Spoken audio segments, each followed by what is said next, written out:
Welcome to another episode of Overlanding with Bruce.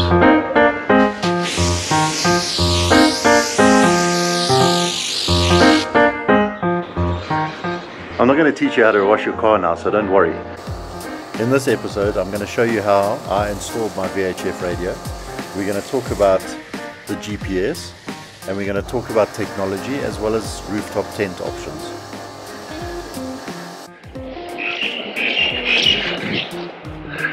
Washing your vehicle after an overland trip gives you a good opportunity to see if there's anything loose. You can check everything while you're washing. Also gets you out of the house, so you don't have to clean up the other boring stuff. I'd rather clean the car than wash dishes or clothing.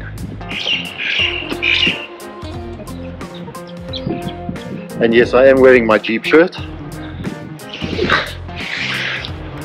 If you wash your own vehicle, you can find out all sorts of loose things. I actually just found that my snorkel was loose. Whether Land Rover fitted it incorrectly or if it came loose, I don't know. But at least I didn't lose any parts because I identified what the problem was, which I would not have done had I not washed the vehicle.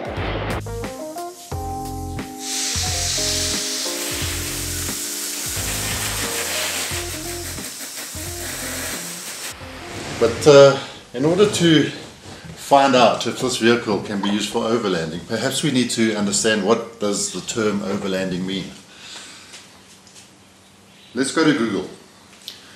Let's see what Google has to say. To drive overland for long distances. Overlanding describes self-reliant adventure travel to remote destinations where the journey is the primary goal. I quite like that. Journey is the primary goal. You know, we've always prescribed to the belief that, or the saying that your holiday begins as you leave your house. And I think that's what overlanding is about. It's not the type of vehicle. It's not how rugged and tough your vehicle is. It's not about what you pack in your vehicle. It's about enjoying the overland trip to remote destinations. So why do I need certain types of vehicle to achieve that? Surely if I'm going to remote locations that require 4x4ing, I can do it in a 4x4 of any type that can handle those conditions. Or perhaps if I'm going to a remote location where a 4x4 is not required, then perhaps I can use a normal car. Something to think about.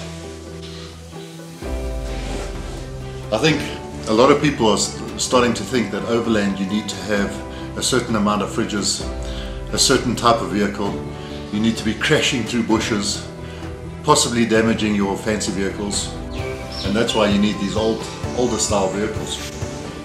I don't believe that. I believe it's traveling to remote locations and doing so in comfort. How would you define the term overlanding?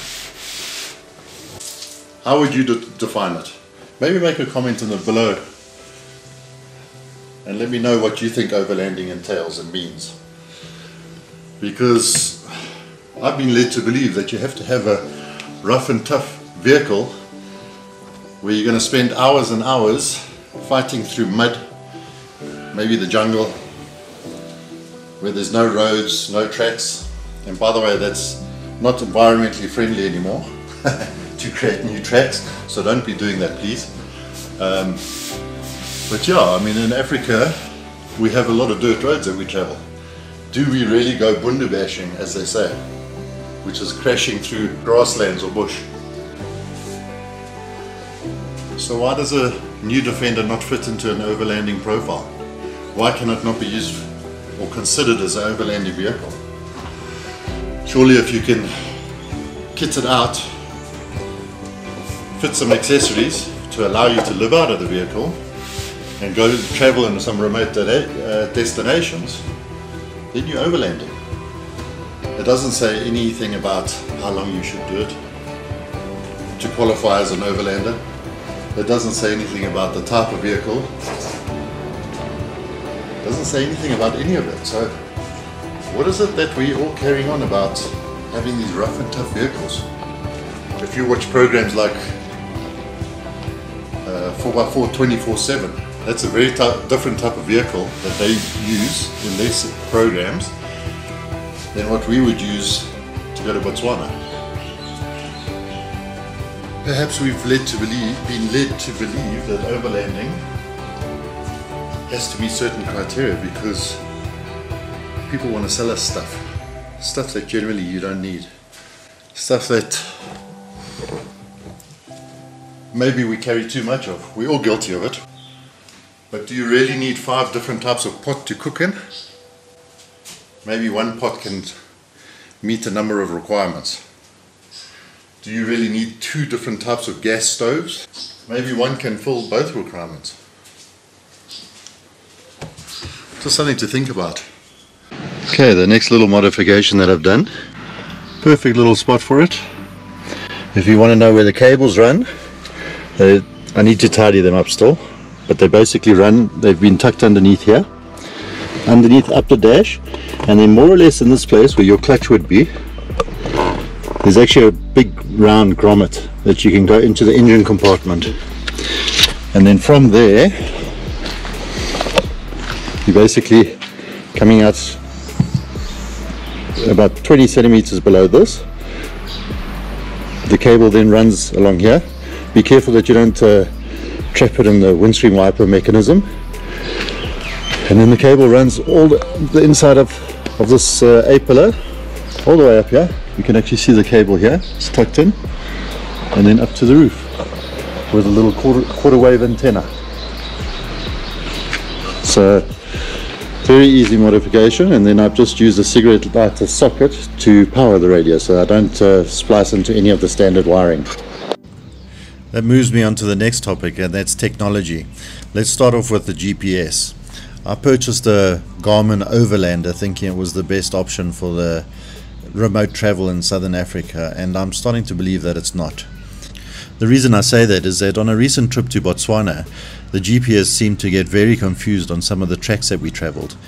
In one instance, the GPS wanted me to do a U-turn, travel 120 odd kilometers in a big circle just to get a campsite which was directly in front of us, and the track was on the GPS's screen. And what made it worse is that a friend who was traveling along with me, who was using a Garmin Drive Smart, didn't have the same issues. I often had to radio him to find out what his GPS was saying, to see why my GPS was saying that I should take a detour. So don't spend the money on the expensive Overlander, just buy the cheaper Drive Smart GPS, because they work far better in the bush, especially when you're using tracks for Africa. The next thing I want to talk about is technology in the Land Rover itself. I believe that there is something like 83 or 84 ECUs in the new Land Rover. Now, what people are forgetting is that a lot of these ECUs do very mundane tasks like alarm sensors, audio, lock warning, 2-stage unlocking. These are all controlled by ECUs. Now, if that ECU for this audio lock warning chime fails, it's not really going to mean that the trip is cancelled. Exterior lighting, automatic high beam assist, things like this. Is it really detrimental? These are all separate ECUs that control these things. So, the argument of, it's got 84 ECUs and if one of them packs in, you're going to be in a lot of trouble, it's actually not true. Because these ECUs have a whole lot of different tasks that are actually not that important to the running of the vehicle. Obviously, if your ECU for the radio fails, it's not so nice that you're going to be traveling without a radio, but it doesn't mean you have to cancel your trip now. It's not the end of the world. With things like over-the-air updates will be very easy. The vehicle also has a lot of protection features. So for example, if the vehicle starts overheating, it would actually go into a mode where it protects itself and even shuts down the vehicle so that it doesn't destroy itself. So there's a lot of positives to all this technology. Some of the older vehicles that we used to drive, like a TDI, Defender, would just implode if it overheated. You would never know. The gauge didn't even move. Whereas the newer Defenders, they protect themselves and go into a protection mode when things go wrong. As a side note, Land Rover tested all the electronics to IP67 standards, which means they can remain submerged in a meter of water for more than half an hour before sustaining any damage. Hopefully I don't submerge my Land Rover in a meter of water for more than half an hour, so I'm sure the electronics are safe. A friend asked me how easy it would be to change the air filter, thinking that it would be quite complicated on a modern vehicle. It's actually a lot easier than an old Defender. There's 6 screws and a bracket that you undo, and then the whole lid lifts off so that you just remove the filter if you're worried that it's dirty while on a trip. It's actually much easier than my 2011 Defender 130. I haven't quite decided what rooftop tent I'm going to be using on the new Defender, and if I will be using one at all. But I've classified rooftop tents into 2 basic types: the fold-up soft shell and the hard shell type. You get them in various designs, obviously, and different things. On my 130 I used an Easy On Stealth, which literally takes a minute to set up. In fact, I think the 4 catches take longer to undo than it does to actually erect the tent. Really love that tent, and it's really great after a long hard day of traveling, and at least you don't spend hours setting up. The folding soft shell tents are a little bit more of a mission to set up, especially on tall vehicles, but their footprint is very small on the roof rack, which is a huge advantage. So you've got space for jerry cans, carrying fuel, water or wood. So before deciding on which rooftop tent you're going to buy, it's important to figure out what you're going to be carrying on your roof rack.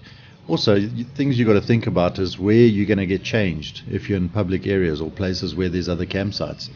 Are you young enough and fit enough to climb up those ladders, because they can be very dangerous if you have to slip and fall in the middle of nowhere. So with the limited space on the new Defender's roof rack, I haven't decided whether I'm going to go with a rooftop tent or a ground tent. Maybe I'll keep it old school and go with a little dome tent. A lot has been said about the storage box or the lunch box, or the correct term is a pannier on the side of the new Defender. Say it's a waste of time, who's going to use it, all this sort of thing. I actually find it quite useful, because I store things like my Indy plate, my tyre repair kit, fire extinguisher, gloves, safety jacket, and there's still lots of space for other bits and pieces that when you leave them lying inside the car, you can never find the things when you need it. So everything is right there when I need it, and it's easy access. I don't need to unpack anything to get it out, especially when it's 40 degrees outside and you're sitting on the side of the road wanting to deflate tires.